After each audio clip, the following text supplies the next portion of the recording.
Abflug.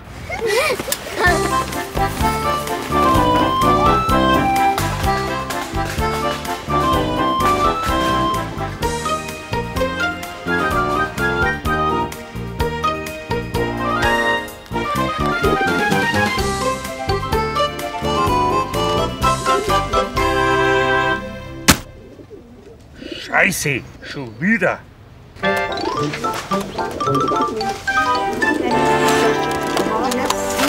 Meine kleinen Täubchen, ja, schaut mal.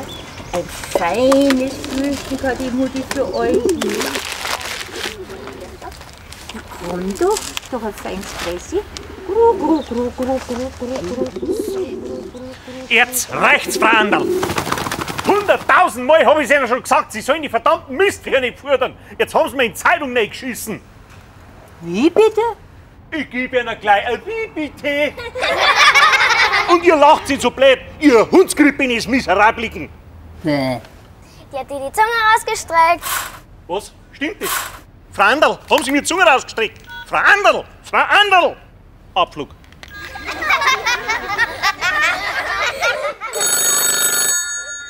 Gehen's ab. Gehen jetzt sofort hin, sonst komm ich auf.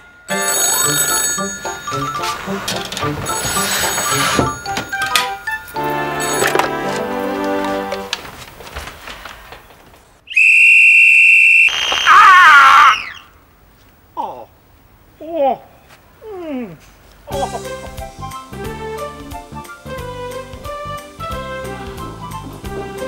Morgen, Pauli. Herr Berg, für deine Mama haben wir einen Dampfkochtopf, gell? Ein Dampfkochtopf. Ist das ein gutes Muttertagsgeschenk? Freilich, also ich darf mich über einen Dampfkochtopf freuen.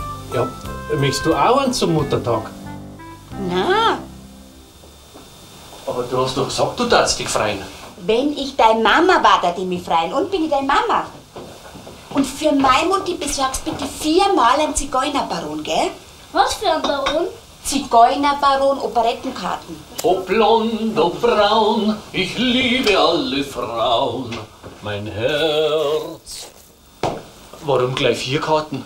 Ja, weil wir 3 auch mit reingehen. Ah, Ja, was weißt du auch? Wir können doch die Mutti mit ihren 70 Jahren nicht allein einen Zigeunerbaron einschicken. Schau mal her, da hab ich das Geld hergelegt, gell?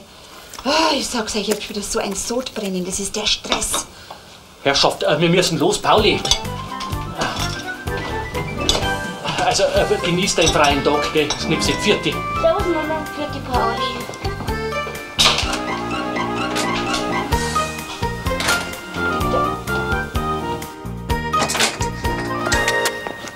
Ja, ja. Pauli, das Pferd bleibt da. Oh, Mama.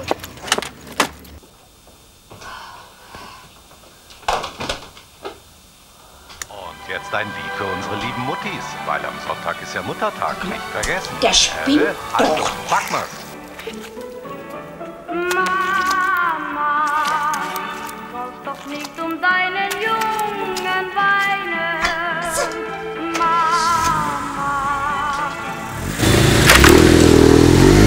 Wieder Scheiße schreien. Ihr bleibt heut. Oh Mensch. Mal jeden Tag was anderes, gell, Frau Haberkorn?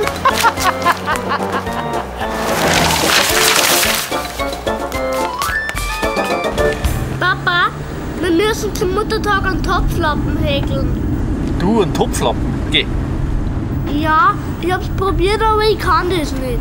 Ich zeig dir mal. Wo ist meine Taschen? Ui! Halt, Papa! Was? Da hinten rennt Mama! Geh, was willst du denn? Der springt halt, Papa! Ach so.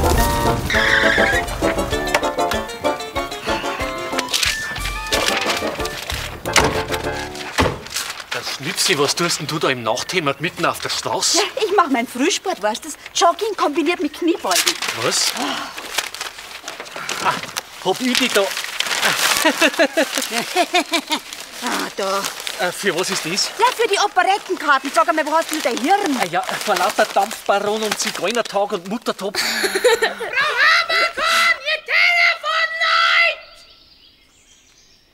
läuft! Schnipsi, genieß deinen freien Montag. Geh mal, Pauli. Dass das Telefon leitet, vierte.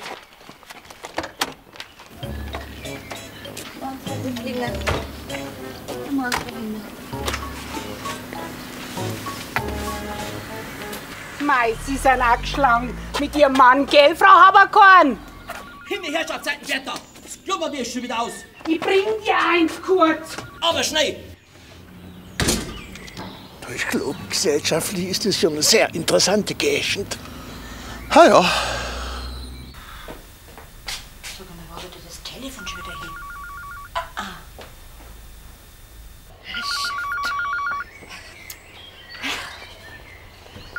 Vielleicht unterm Sitzkissen, Frau Haberkorn.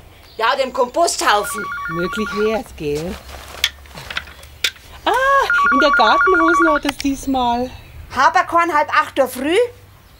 Ja, hier Hausmeister Leuberl. Sie, Frau Haberkorn, jetzt sag ich's Ihnen. Ihr Mutter spinnt. Ich hör nix mehr auf dem rechten Ohr. Was? Was? Ja, warum? Weil man nicht gepfiffen hat mit der Trillerpfeifen, nicht in der Früh um 7:30. Ja, warum? Weil es spinnt, nicht? Ich meine, das geht jetzt einfach zu weit. Das muss ich sagen, ich lasse mir viel gefallen, aber das geht zu weit. Never, da sagt der Leuberl, stopp, nicht? Die Daumen fudert's trotz mehrmaligster Verwarnung, nicht? Ich meine, das geht doch nicht. Ich bin bestimmt eine gutmütige Person, aber das geht einfach nicht. Ich meine, die Frau ist doch bösartig, die hat doch darum nicht mehr alle beieinander. Das geht Ja, einfach nicht. ich red mit ihr, Herr Leuberl, gell? Ja.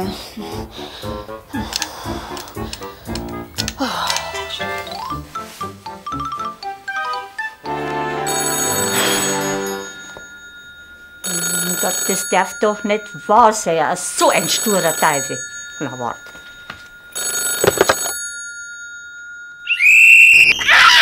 Ist was, Frau Haberkorn? Eine schlechte Nachricht, ha?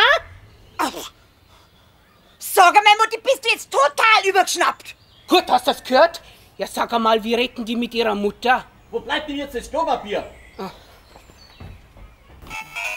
Mutti, ich sag dir, ich hör auf dem Ohr nichts mehr.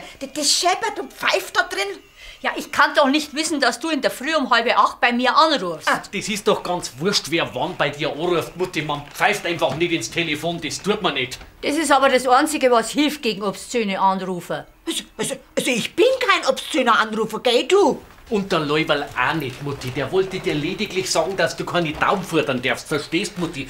Wenn du schon irgendwas füttern musst, dann kannst du ja eine aussterbende Tierart füttern. Dann kannst du ja... Was stirbt denn aus? Ich weiß nicht. Pauli, was ausstirbt, habe ich gefragt. Sibirische Tiger. Genau, sibirische Tiger. Man muss bloß an Pauli fragen. Wo soll denn Mutti in Bad Tölz einen sibirischen Tiger herkriegen? Das ist so... Ich überlege halt, was deine Mutter füttern könnte. Ah, da unten hockt er ja, der alte Mistbogen. Aber. Pauli, geh leih mir einmal dein Spritzgewehr. Warum, Omi? Was willst du denn mit dem Spritzgewehr, Mutti? Da hockt der Daumen, den möchte ich gern verjagen. Ah, das tust. Sehr gut, Mutti. Das geht ja nicht. Was ist denn das für ein Klump da? Da muss man erst aufpumpen.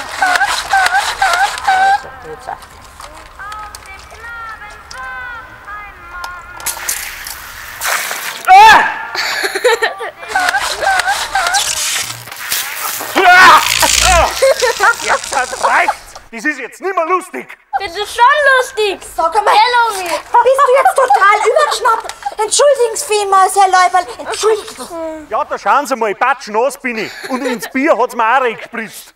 Oh mein, aber das Wasser war ganz sauber, Herr Leuberl, gell, Pauli? Oh mein. Entschuldigen Sie, Herr Leuberl, aber das wollte die Mutti nicht. Nein, das wollte die Mutti nicht, Herr Leuberl. Ja, das wollte die Mutti schon. Genau, das wollte die Mutti schon. Ja, ich habe Sie schon verstanden. Schauen Sie, ich kenne Ihre Mutter ja schon viele Jahre. Und ich würde sagen, sie ist schlichtweg einsam. Dieses auffällige Verhalten, das sind Hilfeschreie. Na, Hilfepfiffe sind Herr Dr. Wiesinger. Genau, weil sie pfeift ja ins Telefon. Ja, dann sind es eben gepfiffene Hilfeschreie. Das ist doch dasselbe. Na, Sie, das ist nicht dasselbe, Herr Dr. Wiesinger. Das können Sie mir glauben. Schauen Sie, das Taubenfüttern heißt ja letztendlich auch nichts anderes als, ich brauche eine Aufgabe. Eine Aufgabe? Ja, dann soll es halt garteln. Ja, wir denn ohne Garten? Also, sie hat ja keinen Garten. Ja, das ist jetzt blöd. Sie werden schon was finden. Schauen Sie, es gibt da so wunderbare Kurse für ältere Menschen. Zum Beispiel einen Töpferkurs. Da kann Ihre Mutter ihre Gefühle in den Ton hineinarbeiten. Ah, das ist eine gute Idee, Herr Dr. Wiesinger. Genau, dann sollst du den Ton fertig machen.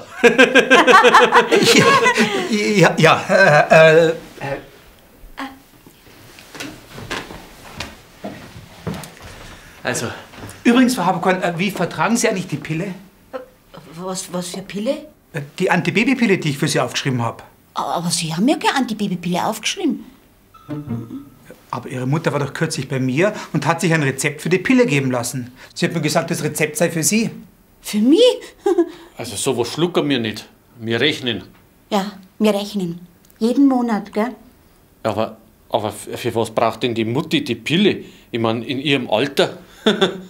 Das ist allerdings ein bisschen komisch. Ja. Wissen Sie was, ich rede das nächste Mal mit ihr und sagen Sie am besten nichts zu ihr, das bleibt unter uns, gell? Mhm. Ja. Also dann. Ja. Wiederschauen. Danke. Ja, grüß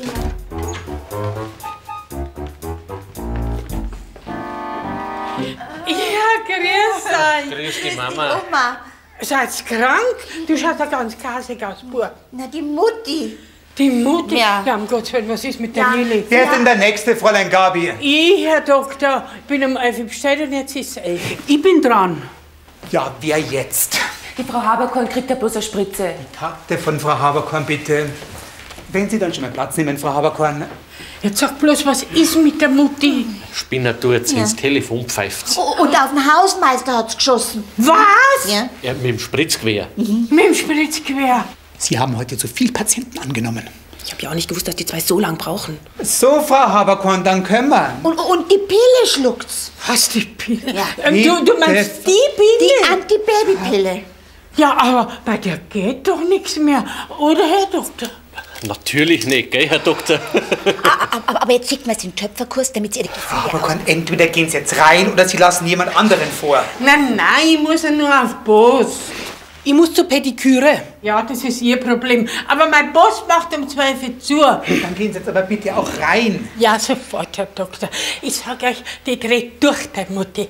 Weil die wird mit dem Alleinsein nicht fertig. Das war ja eine Liebesehe mit deinem Papa. Und jetzt hängt sie recht da. Wer ist denn der Nächste? Ja, ich bin jetzt der Nächste. Bei mir war es umgekehrt. Mir geht's jetzt viel besser als zu Lebzeiten von deinem Vater. Wenn du nicht gewesen warst, nachher war er ja auf und davon. Aber er war ja so ein schwächliches Kind. Ja, jetzt Mama. Was heißt da schwächlich? Morgen nimmer so viel Patienten. Sie kriegt doch nur eine Spritze, das geht doch schnell, oder? Und dann hat er noch die Rachitis gekriegt. Was, du hast eine Rachitis gehabt? Das hast du mir ja nie erzählt. Geh mal. Ja, und dann durch das Cortison war er dann so aufgeschwemmt. Furchtbar aufgeschwemmt. Nein, Moment einmal, jetzt bin ich dran. Ja, bin schon da, Herr Doktor. Gell, und am Sonntag, da feiern wir schön unseren Muttertag, ja? Wie geht's Ihnen denn, Herr Doktor? Wiedersehen.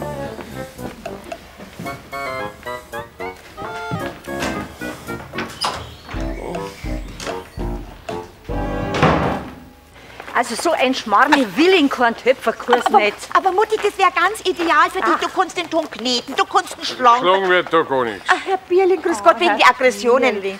Also passen Sie mal auf, Sie will also Bitte schauen, Herr Bierling. Ich mag keinen Ton kneten und schlagen. Aber Mutti, wir haben doch schon Zeit. 10 Stunden für 185 Mark. Was? Ja, mit Ton. 10 Stunden? Ja.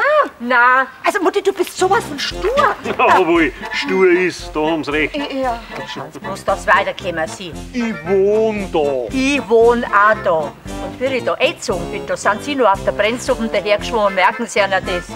Herr Leuwald, Sie ist ein bisschen was. Mutti! Ach, so ein Hans Möschner. Entschuldigen Sie, Herr Leuwald, aber...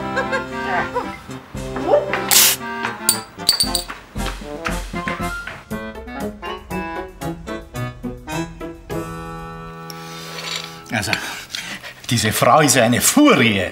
Willi, ich sage dir, solange der Schnipsi ihr Vati noch gelebt hat, war die Frau sanft wie ein Lamm, gell, Schnipsi? Naja. Jetzt auf einmal bockt's. Ja, Vielleicht bräucht's wieder einen Mann, nicht? Oh, gute Idee. Ein Mann, die Lösung aller Probleme, gell? Geh, Schnipsi, das ist doch gar nicht so abwegig. Warum futtert's den Tauben? Weil sie dein Vati nicht mehr füttern kann. Erst soll sie aussterben, die Tierart futtern und dann einmal. Also, Sag einmal, Willi, kennst du nicht irgendeinen älteren Herrn? Willi, wie alt bist jetzt du gleich wieder? Warum? Nein, ich mein bloß, weil du bist doch auch oft recht einsam, gell? Und da wird man mit der Zeit immer komischer. Und vielleicht wäre das ja was. Oder doch nicht? der Willi. Ja, aber du hast den Arsch offen. Die Frau ist 70. Ich weiß auch nicht, wie ich drauf komme. Vielleicht, weil rein optisch liegt sie ja nämlich gar nicht so weit auseinander. Findest du nicht auch, Schnipsi, irgendwas? Herbert, der Willi ist kein Mann für die Mutti. Genau, ich bin ein Mann in den besten Jahren. Ja, schon, Willi. Aber wie lang noch? Herbert, die Mutti ist verwöhnt. Der Vati war ein attraktiver Mann. Was soll denn das jetzt wieder heißen? Wenn da einer in Frage käme, also wenn, dann bloß ein Kavalier, verstehst? Was Besonderes. Feierabend.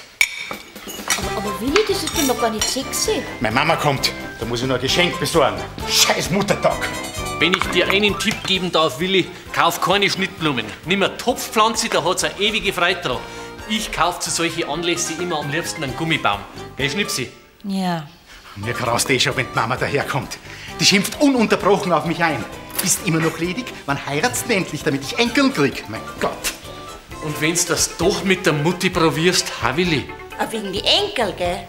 Aber sie nimmt ja die Pille. Guten Abend. Ja?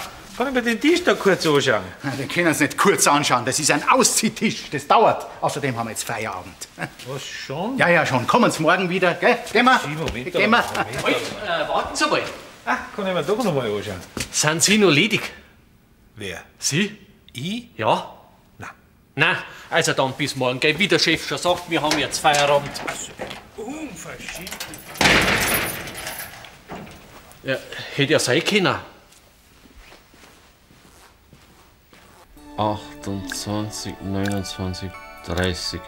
Es ist doch ganz normal, Schnipsi. Dein Vater hat ein Loch hinterlassen. Einen Krater. Genau. Und wenn ich einmal nicht mehr bin, dann wärst du ganz genauso Spinner. Mhm. Scheiß Liebesehen, da hängst hinterher bloß recht da. Ich kann nicht schlafen. Darf ich zu euch? Ja, komm.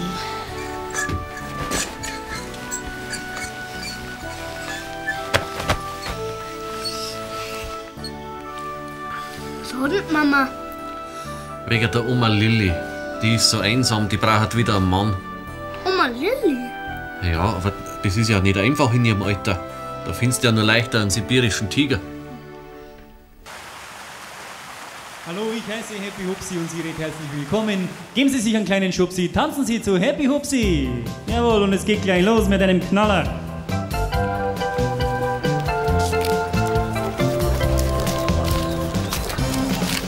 Als ich neulich auf die Straße ging und ich mich in seinem Haar verfing, dachte ich, nein, sind das lange Haare und ich lud sie ein ins Alpamare.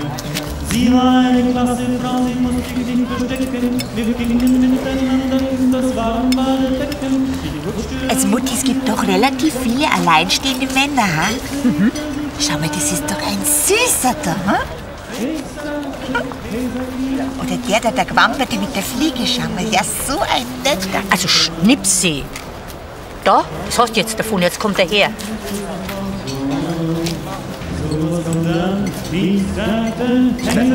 Darf ich mich ein bisschen zu Ihnen setzen? Ja, freilich, bitte. Danke. Ja, also jetzt. Ja, so was aber auch. Ja. Sind Sie allein da? Ja, ich bin ganz alleine, ja. Ah, ja, und die Frau Gemahlin? Ich bin doch ledig. Mutti ledig gesagt. Darf ich vorstellen, das ist meine Mutti. Angenehm, Hübner. Die Mutti ist das. Na, Ihre Tochter und ich, wir sind uns schon mal begegnet. Aber da war es im Klischee. Ja, im Nachthimmel. So, und aufgepasst, liebe Freunde, jetzt kommt unser Tanztee Knüller. Bitte machen Sie mit, jeder ist dabei, eine flotte Geschichte. Pass double. Ja. Mutti, magst du mit ihr? Ich? Na. Mutti, jetzt tanz heute mal. Na, wir wollen es doch zu nichts zwingen, Mutti. Anstatt auf den ganzen Mist. Du wärst auf jeden Fall jemand, ich bange dich küsst. Enge von gewanderten Musen, Bienen, Cham-Cham. Bei der Promenade, noch am Ritsch, Ja, Frau Anderl, ja, sagen Sie mir, ist ja doch in der Midlife-Krise. Weißt du nie, so habe ich es überhaupt noch nie gesehen. Ja, plötzlich bricht sowas aus, gell. Aber sie, das ist hormonell, da kann ja doch da gar nichts dafür. So. Ja, da darf sie ihr Schwiegersohn ins Zeug schmeißen, sonst... Ja, da schauen Sie. Nein, zahlen. Aber Sie sind nicht von da, gell? Ich bin aus Mittelfeld. Ah, da muss aber schön sein, da war ich noch nie. Wo ist meine Mutti? Oh, nun lass mich doch die Mutti!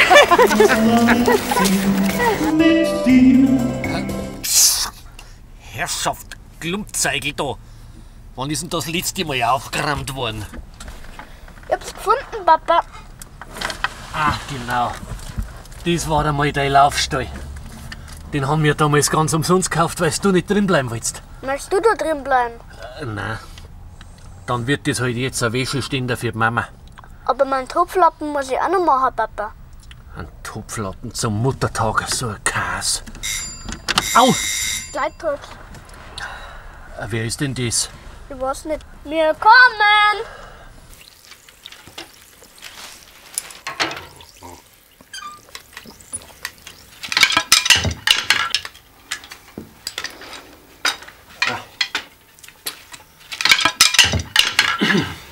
Und euch geht's gut so? Ja, danke, Mutti. Und dir und der Schnipsi, wie geht's euch so miteinander? Gut, Mutti. So? Manchmal streiten's. Naja, wie halt andere auch, gell, Mutti. Pali, halt einmal das da fest. Du Herbert, das ist nicht leicht für eine Frau, das älter werden. Das glaube ich dir, Mutti. Pali, gib mal einen Draht her. Und je älter man wird, Herbert, desto mehr ist man auf Bewunderung angewiesen. Au! Ah, jetzt hab ich mich zwickt. Schon wieder. Ja, weißt, ich möchte ja jetzt da nicht vor dem Pauli. Aber Herbert, wenn du mal der Sexappeal nachlässt, verstehst? Der Sexappeal? Ja, du, dann kann es gefährlich werden. Weißt, dann ist man nicht mehr so wählerisch. Dann nimmt man an jeden für ein bisschen Anerkennung. Wirklich? An jeden? Ja, was bleibt da denn anders übrig? So. Aha.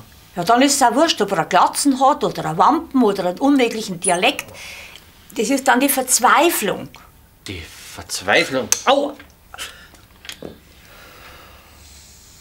Ich habe mir sehr lange überlegt, wie ich das sagen soll, aber... Ja, weil das ist ja nicht einfach, gell, Mutti? Eben. Jetzt schaust du halt, was du tun kannst.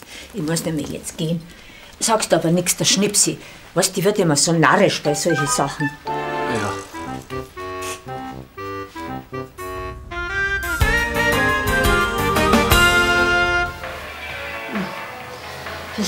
Ich habe heute über Mittag einen wichtigen Termin gehabt und jetzt bin ich ein bisschen private Sache.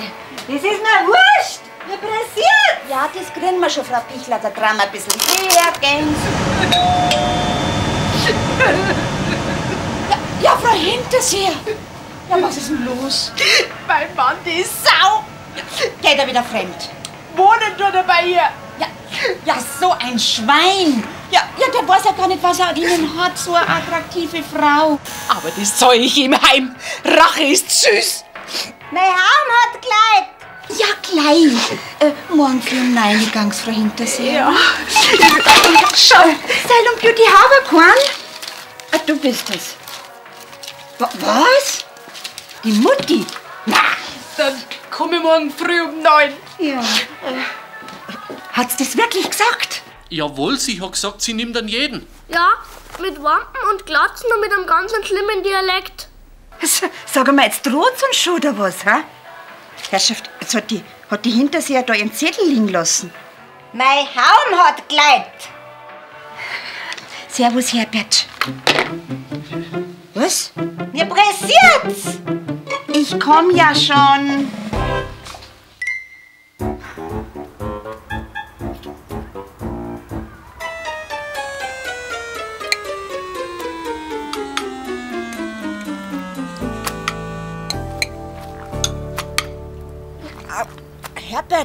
Was dem Pauli auch noch was übrig, der hat Hunger, wenn er aus dem Fußball kommt.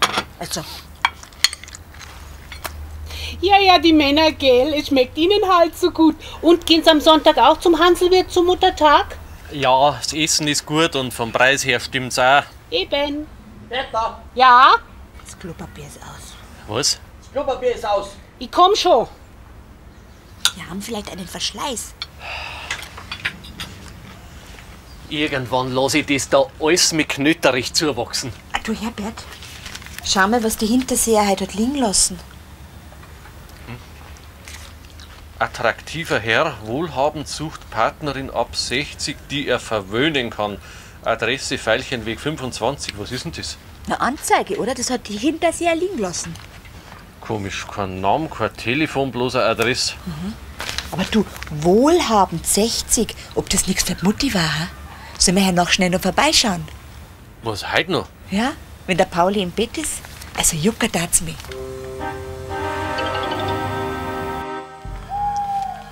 Also da hinten war Veilchenweg 23, dann muss das da 25 sein. Ja, aber das ist alles so dunkel, da man sieht ja überhaupt keine Hausnummer. Hat die Hinterseherin irgendwas gesagt, wo sie den Zettel her hat? Na, der ist ja doch rausgefallen. Ist da offen? Ja.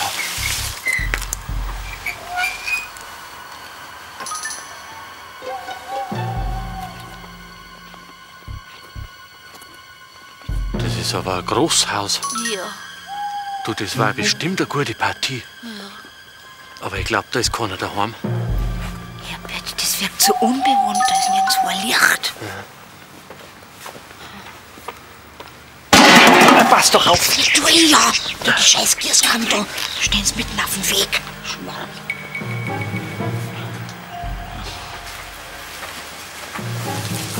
Ah, da ist ein Namensschild. Da, halt einmal das Grünzeug da weg. Herbert, das ist so unheimlich da, ich mag weg. Was heißt denn das? Kannst du das da lesen? Na, komm, geh mal.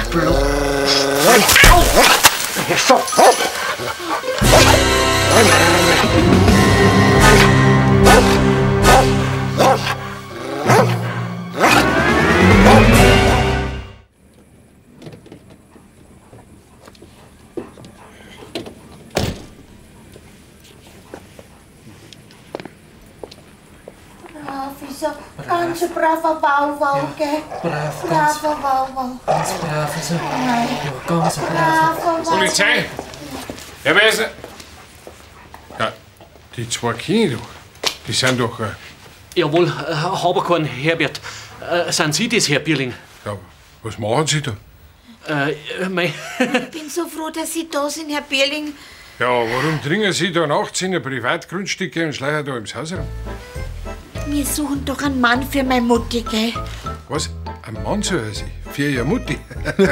Sein Staat! Mitten in der Nacht suchen Sie da auf einem fremden Grundstück einen Mann für Ihre Mutti? Ja, das klingt jetzt vielleicht blöd. Ja. Wir haben da, meine Frau hat die Anzeige, gib halt an Herrn Bierling die Anzeige. Bitte sehr, Herr Bierling. Brav ist er. Ja, brav ist er. Brav ist er. Ja, freilich ist er brav. Attraktiver Herr, wohlhabend, sucht Partnerin ab 60, die er verwöhnen kann. Veilchenweg 25. Ja, das ist ja da. Was? Ja, das ist da. Bitte. Den Zettel hat heute die Frau Hinterseher bei mir im Friseursalon liegen lassen. Frau Hinterseher, wer ist denn das? Meine Frau, aber... Was? Ihr Frau? Ja, Hinterseher, Anton. Moment einmal.